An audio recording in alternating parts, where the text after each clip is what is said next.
Hi, welcome to Compose Living with Elsa Elbert. I am your host, Elsa Elbert. Today, our guest is Temi Adamolekun, and I am so excited to have you here today. Temi is the founder of Pembroke PR and the author of the children's book, Your Special Voice. Now living in San Francisco, she was born in Nigeria, then moved to London, where she spent her early career working in the editorial department at Condé Nast. Temi is also a member of the San Francisco Council for Vital Voices, which is a nonprofit that invests in women who are improving the world. Thank you so much for being my guest today, and I cannot wait to learn more about your journey and all the incredible things you are working on. So welcome, Temi. Thank you very much for having me. I'm definitely excited to be here. Well, why don't you just tell us a little bit about yourself? I know I kind of gave like a super short bio of you, but as we all know, there's so much more to all of our backgrounds than a couple of sentences. And I think we met through Hey Mama, right? Yeah, So yeah. cool. And I love that you reached out, and I'm so excited to learn more about what you're working on and your children's book and kind of how life brought you to this place.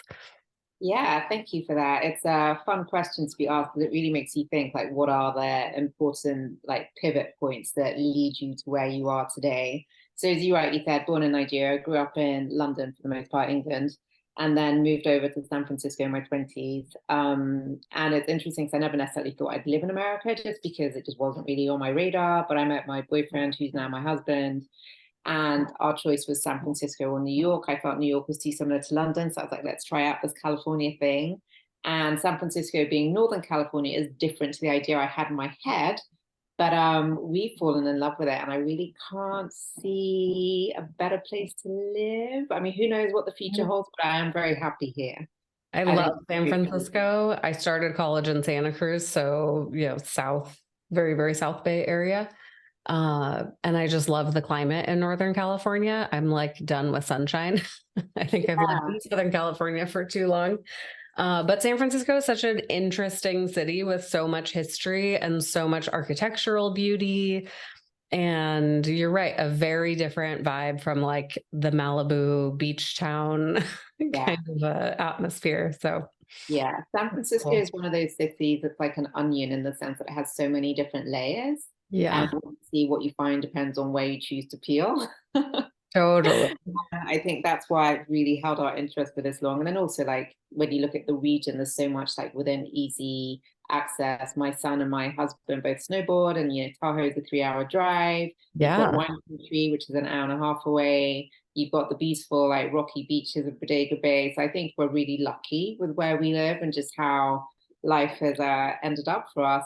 And the other thing that I definitely want to reference is I definitely see myself as a global citizen. I think it's a really unique thing to be able to look at everything in the world through the lens of three different identities, because I'm Nigerian, I Yeah. grew up in England, and I now live in America.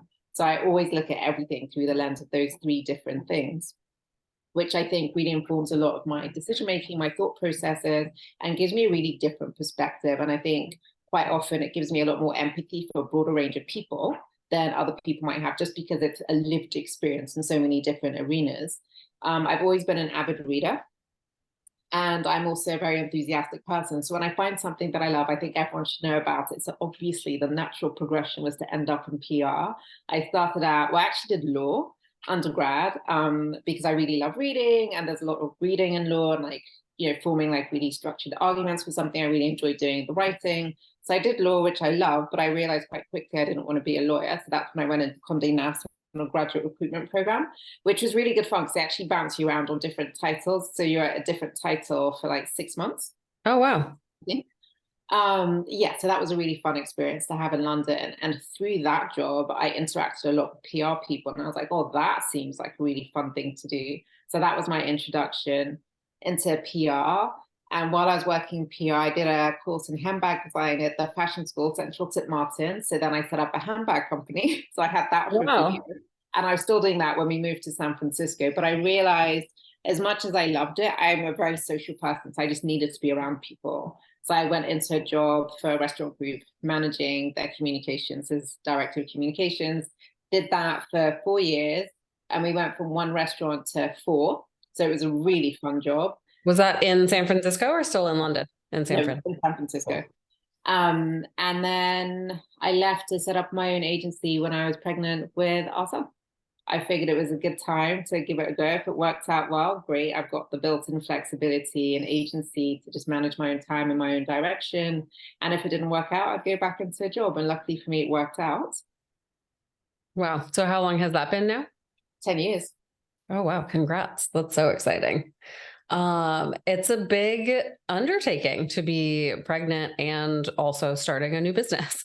It is, but I also think like people ask me about that, and I think ignorance truly is bliss. Yeah.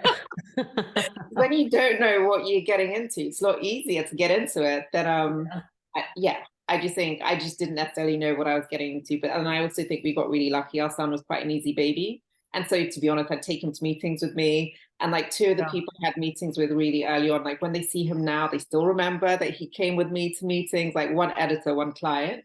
And they're like, oh, we thought it was like such an amazing thing that, you just showed up with your baby. Yeah. And I think that that's so beautiful to start normalizing, that we're all more than just our jobs, and we have families and we're moms, and sometimes you have to take your baby to a meeting, and there's, that should be a part of life. Yeah, it's different for different people, and I get that. Not everyone necessarily feels comfortable or feels they have the flexibility. But for me, running my own business, I was like, I'm going to show up. If this is what I need to do, this is what I need to do. If it's a problem, you're not my person, and that's fine. Yeah. But it was just so interesting for me because it formed two really strong connections. The two times I took him to meetings, those two people I'm still really good friends with now as a result of the bond formed, because they couldn't, they were just like, this is amazing that you brought your baby. And he was very sweet, very happy. So he wasn't like problematic at all. So that helps. Yeah. And I think we're very fortunate to be in this place where we can sort of balance family and motherhood and being a wife or a partner, and also run our own businesses. Like I've learned so much about boundaries and what I need and how to uphold those for my own, mental well-being. And so now like my team knows, don't ever schedule me for anything before 10 a.m. I get up early, like I'm up by 5:30 or 6 every morning, but like I can't start thinking about work before 10. And then after 2, it's like, you're not getting anything useful that's coming out of my brain. I'm already like so tired. So all of my like meetings, anything where I need to be super engaged and on point has to happen in those times. And it's funny because it sounds, it's not very American, I guess, to be like, here's my 4-hour workday. But it works really well for all of us. And so everybody maximizes their time and their productivity, and I get to balance everything else that I want to do in my life that isn't about work, which I love. I love that. I'm similar. I remember when I was still in the restaurant job reading an interview, I think it was with Rachel Pally, and she said that when she set up her clothing brand, she said to herself she was never going to respond to emails over the weekend, because if she didn't respond, then people wouldn't expect her to respond. And quite often they just figure out the solution without needing to email her. And I feel the same. I think if you are someone that has several things you want to do in life, you have to figure out like what is essential. And then just figure out the boundaries that you need to support what you consider to be essential. There's a great book by a guy called Greg McKeown called Essentialism. And I think that's such a powerful read for so many people, because you realize that burnout and overwhelm comes from trying to make too many things a priority. Priority by definition is singular. Yeah. In this world, like multiple priorities, that's why it doesn't work. So I think just being really clear on the boundaries you need to support the life that you want to live just gives you the space and freedom to do that. And people respect boundaries more than we worry that they will. Yeah. And also, if they're not going to be respectful of boundaries, then that should be sort of like a red flag that maybe this isn't someone you want to be in business or in relationship with. Yeah. And for us, I mean, we're helping people organize their homes and their lives. And while we are very passionate about it, and I think it can be transformative for our clients, it's not something that is time sensitive. Like you can wait until tomorrow morning at 10 a.m. for a response, and your world's not going to crumble. It's not, we're not like, working in an emergency room here. Yeah, I love that. How did you decide to write a children's book? Like, why a children's book? Why the timing? All of the things. Yeah, so that's a really fun story. So I've always loved reading. I mean, the joke around my household and with my family, like my mum and my brother as well, has always been that I've had a book in my hand since the age of 4 because I've always loved reading. I think it's such a powerful thing to be able to immerse yourself in someone else's world. I feel most authors know the protagonist better than most people know themselves. It's also really insightful. And also, I liken it to travel. You get to immerse yourself in someone else's world without leaving your home. Yeah. So that can be quite a transformative experience. And I think it also really flexes the empathy muscle for a lot of people, just to get insight into like what someone else's life looks like from the inside. And just like great storytelling for me. I don't watch a lot of TV because I'd rather read, and I really just enjoy the journey of like a great story. So I've always loved reading. And when my older niece, I've got two, and my older niece is now 17. When she was born, we were all still living in London, so I read a lot of books to her. And I was like, oh my God, children's books are magical, because most adults don't remember what it's like reading children's books until you do it again as an adult, if you do. Yeah. But I was like, oh, children's books are magical. And she would get so like excited and animated when I'd read to her. And I was like, God, this is such a fun experience. Went through it again when we had our son, and he really loved reading. I started reading to him really early, around 5, 6 months. And we'd read every night at bedtime. And he would just like be so like engaged. And he's a really active kid. And Yeah. he'd be so engaged in these stories. And I was like, gosh, children's books are just magical. And he really loved rhyming books as well, like the sing-song nature rhyming books. Mhm. And I kept thinking, oh, it'd be great to write a children's book one day. And I actually did write a children's book. It was about a magical car. And I Uh-huh. actually wrote it before I had my son, but I sent it to like 2 or 3 different publishing houses and nobody took it. And I was like, oh, I tried. And then after having my son, fell in love with children's books again, kept thinking it'd be something great to do, but not a lot of time between running a business and, being a mom and part of a family. And then fast forward to 2020, by which point I'd had my business for 7 years. I was really invested and involved in the female entrepreneur community in San Francisco in particular, in California as a region, and then nationally. And right after the murder of George Floyd, like literally about a week after, I was asked to speak on a panel about unpacking white privilege in the context of children by Hey Mama, which is also how we met. Yeah. And Hey Mama is a really wonderful organization for working moms, entrepreneur moms, but working moms, and they're based in New York. And I'd met the two founders, Kachi and Amri, when they came over to San Francisco a couple of years before, because like I said, I'm really involved in the female entrepreneur community. So I met them when they came, because they were looking for like people that could like work as potential ambassadors and just help them let more people know what they were doing. So 2020, George Floyd is murdered. We're all in lockdown. Everyone's in shock, trying to process what's happening. I get this message from them. They're like, oh, we're putting together a panel to speak about white privilege. Would you join us? And I was like, yes, sure. And the panel they put together was phenomenal. So we had Jodie Patterson, who's a prolific activist. And then we had 2 of the founders of the Women's March.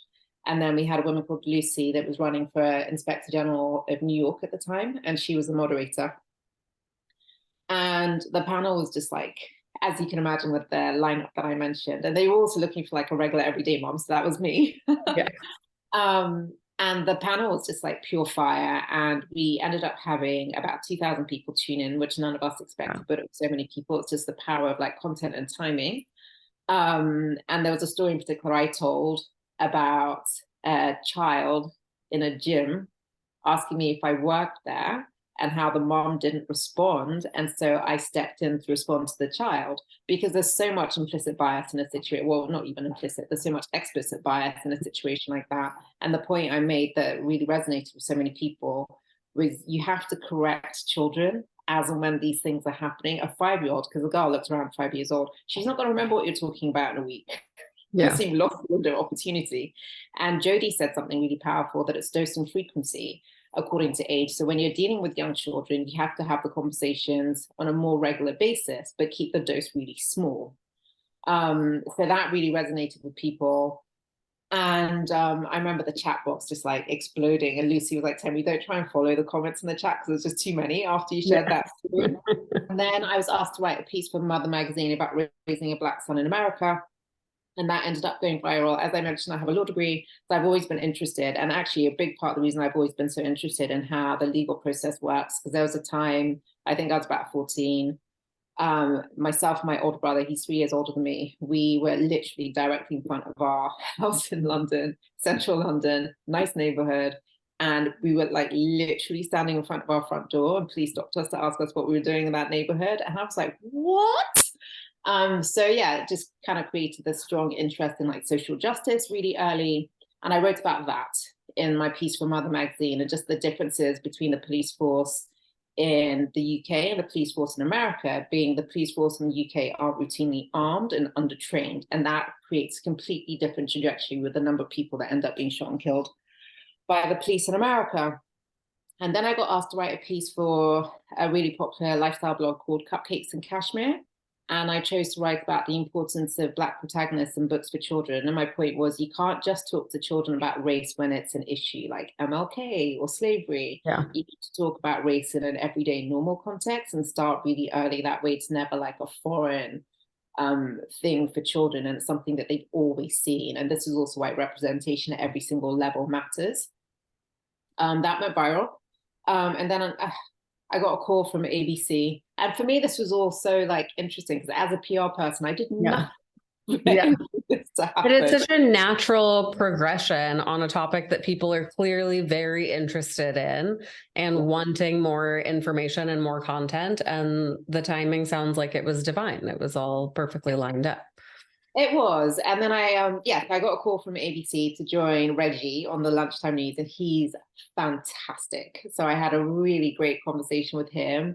And then after that, I got a DM on Instagram from this lovely woman saying that I'm a children's book editor at Simon & Schuster. And I was wondering if you've ever thought about writing a children's book. I was like, yes, I have. I have 3 ideas. Can we get on the phone tomorrow? Because I think the PR person in me knows that when an opportunity comes your way, act on it quickly. Yeah, do it before the next big thing. Yeah. So I got on the phone with her the next day. We went through ideas, and she really liked the idea that became Your Special Voice. And that's how it happened. And then I wrote it. So summer 2020, we did a road trip in an RV. I'm not really a fan of camping, but my husband knows how much I love travel. And he knew that like peak over, the only way I'd agree to get out the house would be in something safe. And the only time I'd agree to be in an RV would have to be during a pandemic. So I actually wrote the book by hand on our road trip. So my son got to see the whole process, and he got to see like all the edits and stuff, but the finished book is very close to where we started. So yeah, that's how it all happened. And then when it came out December last year, it was #1 on Amazon for new children's book releases, which I hadn't thought about, because people ask me about this and I'm like, you know what, I was so excited to write a book. I never thought about what was going to happen when the book came out. So yeah, literally hadn't crossed my mind to look at like ratings or anything, but I was getting into bed the night it came out, the night it came out, and I was like, oh, let me just see how it's doing on Amazon. Yeah, so that's amazing. And congratulations. That's such an accomplishment. And I love the perspective on that. I don't remember where I heard it, listening to some podcast somewhere, no doubt, but talking about the idea that like the creation of the thing, that's the goal. Like that's the only thing that you need to do. And you don't really have any interest, like you don't need to have an interest in what happens beyond that. And it's sort of what inspired me to take the leap and even launch this podcast, because it was like, the only thing that I wanted was to be in conversation with interesting people and hear their stories and hopefully learn and expand. And, you know, I just think people have wonderful life stories and you can always have a good conversation. And so same, I'm just like, I don't know how many subscribers we have. And I don't know, somebody else probably is monitoring all of that information. But for me, it's in the act of the conversation and getting to know new people and hearing their stories and then sharing them with whoever is on the other side listening. Otherwise, it gets very crippling if you're so focused on like, I have to get to X number of this, or I have to be on the bestseller list for a certain number of weeks. It sort of sucks all the fun out of the creative process. for sure. Did your son have any like input into the storyline of the book as you were writing it? No, I mean, he was a very excited bystander in the whole Yeah. process. Because, like, Yeah. during the day or in the evening, he'd be like, "Oh, mummy, what are you doing?" I'd be like, "I'm writing my book." He'd be like, "Can I see?" And, I'd read it to him, or he'd read what I was writing. So I think it was, for me, it was only when the book came out that I realized what a powerful experience it was for him to see it from start to finish, to see the process of me having an idea and putting myself out there in so many different ways before I then had this opportunity to write a book, me seeing it through. At a point in time, it was quite hard to have the time to do something, but me just making the time and seeing it through. And then we got advanced copies with board books. It takes a lot. The window of time between when an advanced copy arrives and when it comes out in the market is much shorter. So we got our advanced copies about a month before it came out. And like, he opened the box and he wanted to keep the first book. So I think just seeing the whole process, and he was 9 when the book came out. So I think it's such a powerful thing for kids to see. Also the timeline, and just to teach you that patience is such an important part of achieving any goals. I think that for me was like the really powerful part. And now for him, he's just like, yeah, whatever. My mom's written a book and she does book readings and podcasts. It's just No life. big deal. It's just what moms do. Yeah, not at all, not at all, which is also really nice because it's so normal and ordinary for him. And I think that's the best lesson that you can teach your kids. I've been running my business from our household, and my gosh, it's been 7 years. So the kids were quite small when I started, and we had just blended our families together. And so they got to see the whole process of everything. Like today I had an idea, and then tomorrow it's like, now I have an Instagram and an LLC. And they've been around for all of it, and they see me working, and they see the time also that we carve out to make sure we're at all of their football games, and we show up to every school function, and have that sort of balance. And it's funny because I think they look at both of us, Chad and I, the same way, where they're like, whatever, it's so easy. You just like have a job, and then like we get to have this amazing life. It's no big deal. Yeah. And I'm thankful that they think that that is normal, and that they can see balanced lifestyles, and that you can go after your dreams and accomplish big things, and still make time for everything else that you want to do. But it concerns me a little bit how easy they think everything is. How old are your kids? Now the younger, so my daughter is 23, and then my stepsons are 13 and 15. Yeah, so with our 10-year-old, we're starting to wonder a lot of the same things because my husband's an architect, and like I said at the beginning of our interview, he was basically going to grad school, and it was San Francisco or New York. And so our son has grown up in this world where daddy's an architect and builds amazing buildings and starts these amazing projects. And he's working on a really exciting project right now that's like his first project of his own. And just like, again, for our son to see where it started and all the different steps involved and just the timeline piece. And then he also knows that I've got a PR agency, and every morning on the way to school, drop off, we always talk through what we have coming up with our days. And I'm like, okay, what have you got coming up today with your day that you're looking forward to? And then he asked me the same question about my days. I was like, oh, I've got an interview with Elsa, and it's going to be a podcast. He's like, okay, when can I listen? So it's a really tricky thing because as parents, I feel we want to give our children everything, but then you also want to give them a sense of like value attached to that. You don't want them to feel it's super easy. And one of my cousins actually runs a career service for one of the really great universities in England. And she has offered so much insight because obviously by the time they're doing like career counseling at a university, the kids are definitely over 18, but I think for the most part, like 20, 21 or like grad students. And she's told me about some of the patterns that she's seeing with, the students at that age, and just a lack of value for the lives that they've lived is a pretty consistent theme. So just trying to figure out how to make sense of that. And our son's been asking a lot about money recently. So just figuring out like how we can teach him about money. And when kids start asking questions about how much things cost, like what are the categories that you choose to share? Do you choose to share how much your house costs? Do you choose to share how much your car costs? Do you choose to share how much you get paid? And how it all breaks down. So just really kind of figuring out, and again, I think it's dose and frequency as he gets older, but just figuring out how to help him understand. And I think, I mean, he's only 10, so he's still pretty young, but he's beginning to get a sense of things. Because like the other day, we went to get an acai bowl, and he was like, $10. Yeah, you're like, that's cheap. Like, welcome. And like filling up the car with petrol, gas.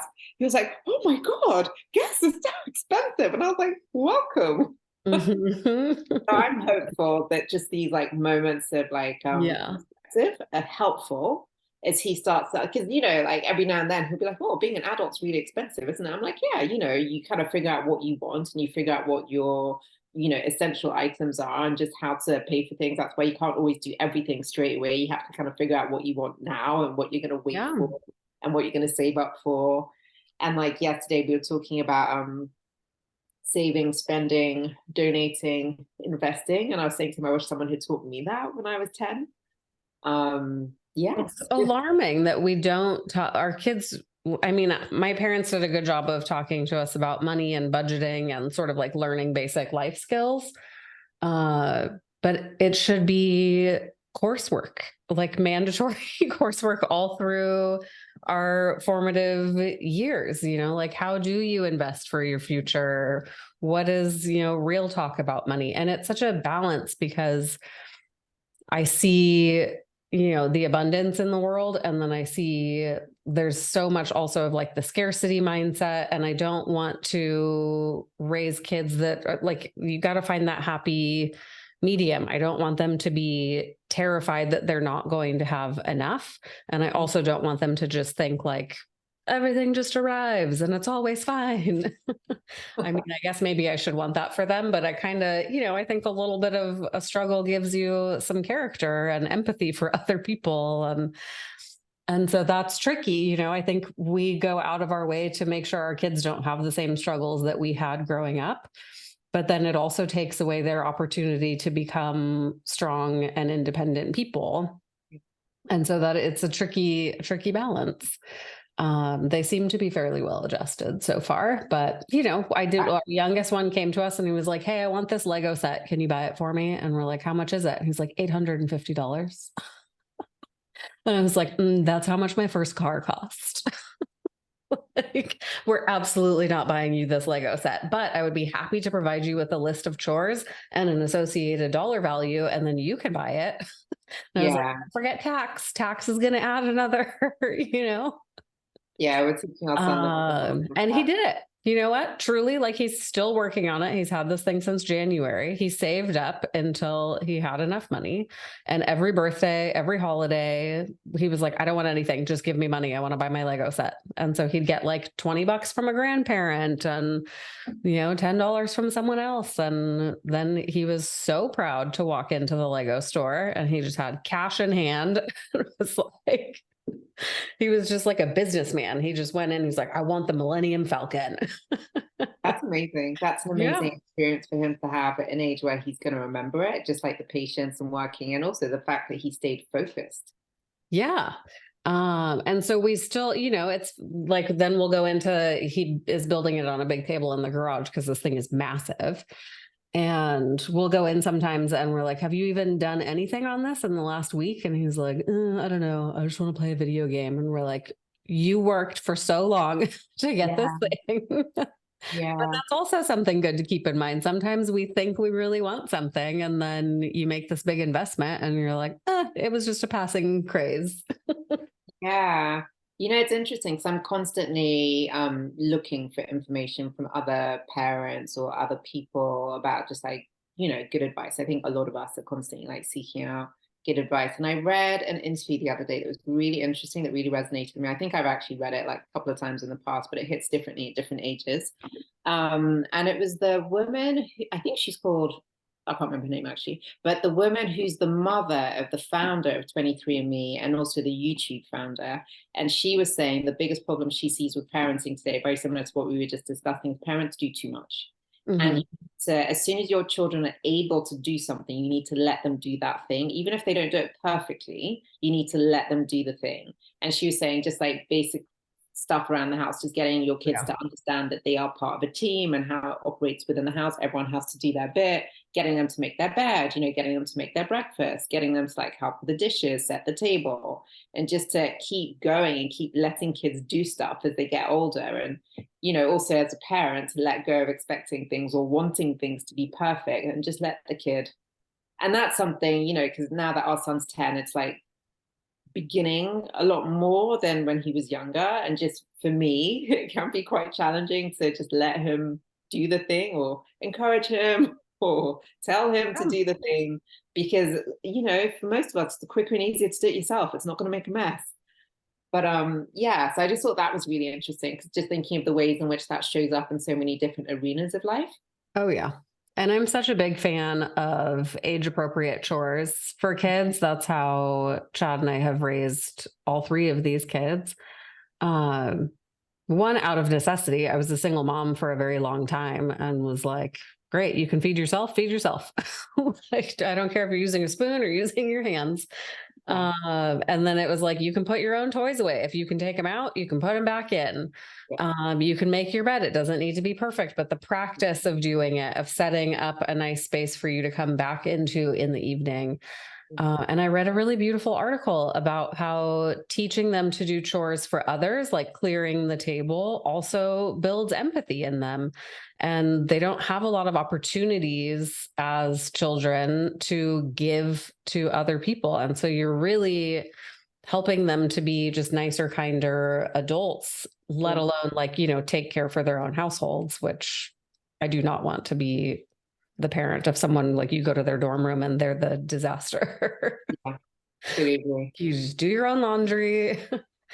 And we still struggle with it a little bit. And you know what? That's fine. It's like, I've taught you how to do your laundry. If you don't want to like spray and wash the stain out, then that's on you. And now your shirt is going to look gross. And yeah, that was your decision. Yeah. Yeah. I think I'm also learning as our son gets older that a lot of these things, it's a continuum. There is no point at which you're done. So it's just a continuum, and just like I think the challenge can be staying consistent when you're short on time or just tired. Just being really consistent with, asking them or encouraging them or letting them do the thing. Yeah. What does your son like doing around the house? What's his fave? Is he like a clean person? Does he like helping with cooking?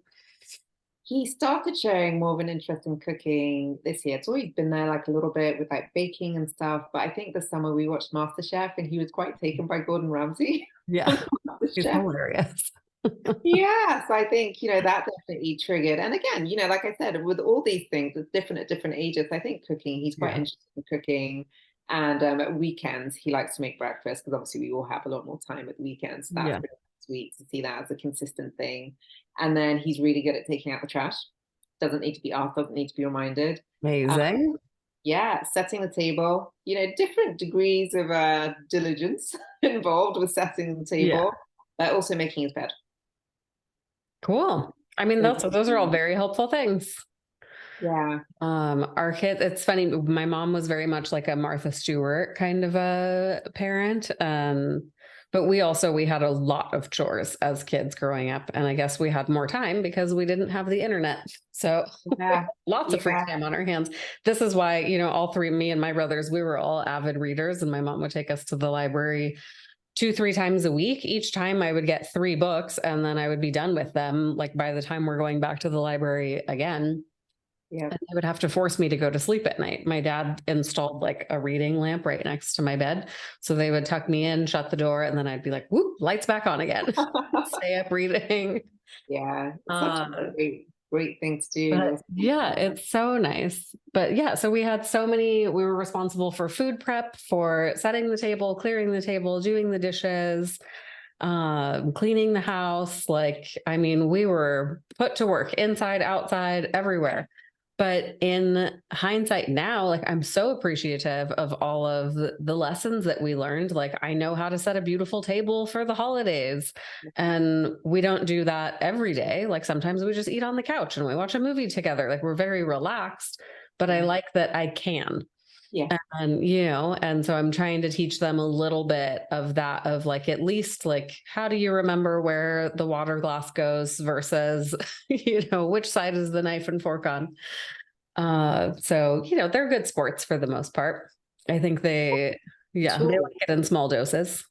Yeah, no, the way I look at it, I mean, even just listening to what you're saying, I think a lot of it is just, being equipped with tools that you can use like as and when needed. You don't have to use them all the time. Same thing about setting a table. I did it when I was growing up. And same thing, it's like for me, it feels so easy because I did it so much already. And it's just tools, life tools that, you never know when you're going to need to be able to do something. But if you can, it's a great thing to be able to do. Yeah. It also just gives you confidence and your ability to handle yourself in any situation. And I think, just the basics of cooking is a pretty important life skill. Yeah. No kidding.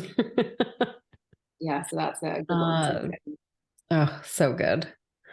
What I ask everyone on the podcast if there is a word or a feeling or a value, something that you feel like you're sort of centered around at this moment in your life, or something you're trying to bring in, or even if it's a struggle, but just I find that like if I keep one thing at the front of my mind, it makes it easier for me to align the rest of my life around trying to achieve that.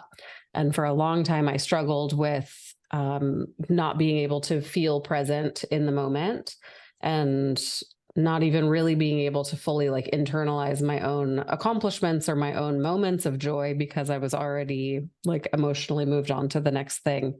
And so I'm very much focused on feeling and experiencing joy in all of the little moments as they sort of arise throughout life, because they're there if I can just like, be in the moment to see them and feel them. And I would love to know if you have something that you're working towards or trying to experience more of.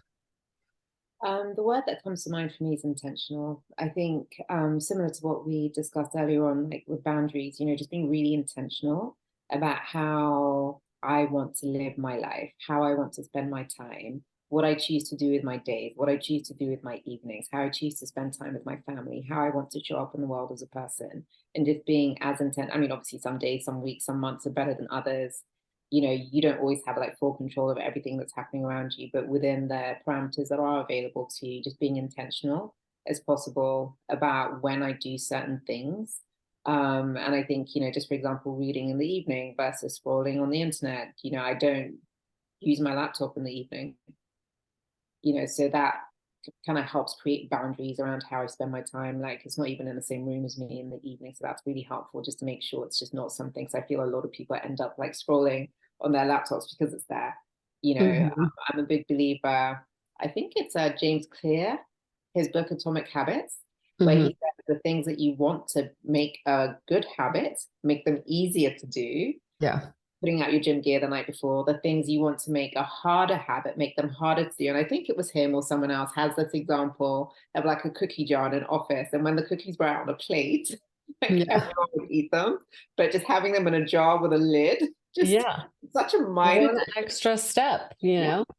but it slowed it down. Yeah, I read so my takeaway from that was I was wanting to get back into the habit of reading throughout the day. And I think the example given was like, if that's what you want to do, then just like leave your book on the coffee table. And I was like, oh yeah, like my book is all the way upstairs and it's like in a drawer on my nightside table. And so there's all these barriers of like, I have to go upstairs and I have to find the thing. And it was just enough to keep me from doing it unless I'm already in bed. And then it was very easy. But I was trying to incorporate sort of like afternoon reading breaks. And same, someone was talking about how they didn't want to mindlessly like drink a beer at the end of every day. So they just moved all the beer to like a fridge in the garage. And they were like, that was enough. Like I would have to, I don't see it. I don't see it when I open the fridge with all the food. And so then I don't think about it. And it is so true. These tiny little changes can make such a big difference in our day to day. That's awesome. Yeah, A the way I fun, look a at it, fun like what are read. you training your brain to do? Like whatever you do a lot of, you're training your brain to do more of the same thing. And this is like a conversation we have with our son, it's a conversation I have with my mom as well. Like, what are you training your brain to do? And it's hard. Like, I'm not by any means saying it's easy to like change habits or create a new habit. It's hard, but just stick with it. I think I'm quite lucky in the sense that, well, luck is relative, but I'm quite a resilient person, and resilience obviously comes from not having things work out the way you want them to all the time. But yeah, so I think just sticking with it is really important with anything that you want in life. Just really stick with it. Yeah, that's awesome. I love that intention. Do you feel like it's going smoothly for you? Like you are able to feel like you're going through your days intentionally more often than not? Or are you struggling in some areas? Definitely struggling in some areas, but I think once I had that thought, and I think it was actually January last year, if I remember correctly, we were up in Tahoe, and me and a bunch of female friends went out for a walk that the children started calling the Women's March. We were like, that was a different thing, but Yeah. anyway. And one of my friends that we were out walking with asked everyone to choose a word for the year, and the word that I chose was intentional, and that's just the word I want to keep. I think choosing a word like that reminds me on a really regular basis to be really intentional. Like whenever I have those moments where I'm feeling burnt out or overwhelmed, I'm like, what am I not doing here that I should be doing? I think, this is something that I'm teaching my son, being really clear on what your emotional, psychological toolkit is. Like, what do you need to feel balanced and centered every day? Like, what are your non-negotiables? And just to be really clear with that, like for me, in the morning, I work out, I go for a long walk. In the evening, I read, spending time with family. I have a personal rule for myself that I'm never out of the house more than 2 evenings a week, whether it's work events or like social events, just because I really like this time that we get at home right now. He's 10, so he still really wants to be around us. That's not always Yeah. going to be the case. So just, being intentional about things like that. And it helps because I just feel a lot, the weeks where I manage that better definitely feel a lot better to me than the weeks where I'm not as intentional. And it just serves as its own reminder. Yeah. Oh, that's so nice. And I think it's such a beautiful lesson for kids to learn too. Setting boundaries that take care of your own mental and physical health. It's so important. And again, not something that we often learn as kids growing up. You know, I'm glad that I learned it when I did, but yeah, I'm fiercely protective of my sleep. Yeah. And I just have to, like, if I'm consistently not getting at least 7 hours of sleep, then my health deteriorates. Like, I'm just not feeling centered. And it's also what started the like no meetings prior to 10 a.m. because I realized like I need to take a full hour to drink a cup of coffee. Yeah. It's like, it's the only thing I want to be doing. I Yeah. want to enjoy it. I want there to be quiet around me. I'm not talking to anyone. And then, I work out and all the other things, but my days feel more like they started intentionally and in a way that feeds my soul when I support that boundary for myself. And then I can feel a very tangible difference on the mornings where you just wake up and you like grab your phone, immediately it's into work, and you just kind of like, I feel like my brain shuts off and I'm no longer participating in my life. It's just sort of happening to me in like a really busy, rushed way. Yeah. I read something or I heard something somewhere that it's a difference between responding to other people's needs versus responding to your own needs. Yeah.